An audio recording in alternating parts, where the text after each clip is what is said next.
بسم الله الرحمن الرحيم.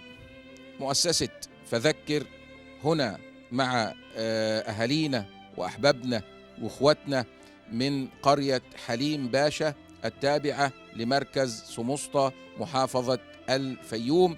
جئنا مسرعين بفضل الله عز وجل تلبية لاستغاثة هذه السيدة الكبيرة المحترمة والدتنا وبنتنا، وحالا دلوقتي هنعرف استغاثتهم ومشكلتهم ومعاناتهم ايه.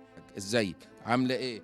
الحمد لله. ان شاء الله يخليك. احنا عندنا الولد ده عنده ثقبان في القلب، عنده ثقبين في القلب، واحد في الاذن، والدكاتره الاذين. قالوا لنا في اقرب وقت يتعمل له العمليه، عشان ان عوق زياده عن كده هتاثر على دماغه وعينيه. زي ما حضراتكم سمعتوا، عنده ثقبين في القلب، مش ثقب واحد، من ضمنهم ثقب في الأذين. وأهل الخبرة والاختصاص الدكاترة بيقولوا لازم تتعمل بسرعة، عشان لو ما اتعملتش بسرعة هتحصل مضاعفات كتيرة لطفل زي ده. والده فين؟ بيشتغل بالطور يا دكتور. الطورة اللي هي الفاس. بيشتغل ب100 جنيه، ما مش مقضيهم حاجه ولا عامله لهم حاجه. نهار ما يطلعوا على ابن سويف بيتحجز في العياده الكبيره.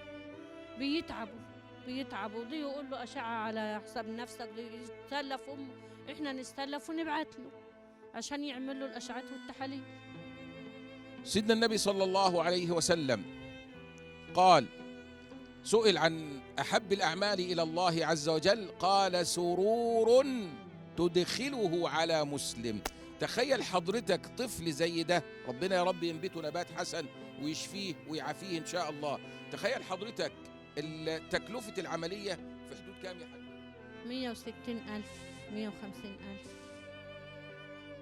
مناشدة لأهل الخير، أهل الفضل، أهل البذل، أهل العطاء، اللي ربنا سبحانه وتعالى اختصهم لقضاء حوائج الناس، اللي حضرة النبي وصفهم بده في الحديث.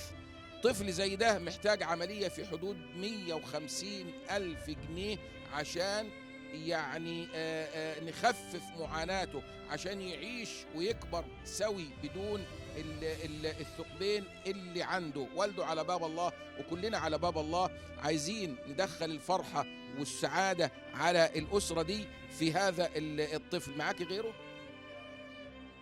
يعني ده أول طفل ليكي، يعني أول فرحتهم. ربنا يفرحكم ويسعدكم يا رب إن شاء الله بإذن الله تعالى. مناشدة لأهل الخير، أهل الفضل، أهل البذل، أهل العطاء. مناشدة لأساتذة القلب المتخصصين، وممكن يتبنوا حالة زي ديت. يعني إن شاء الله بإذن الله تعالى، إن شاء الله أتمنى على الله عز وجل إن احنا ما نخذلش الأسرة ديت ونخفف معاناتهم إن شاء الله. ربنا يا رب يكرمكم ويبارك لكم من خلال مؤسسة فذكر، ومن خلال الأرقام اللي موجودة على الشاشة. منتظرين تفاعل حضراتكم مع حالة أحمد. ربنا يا رب يشفيه ويعافيه إن شاء الله. دمتم في أمان الله.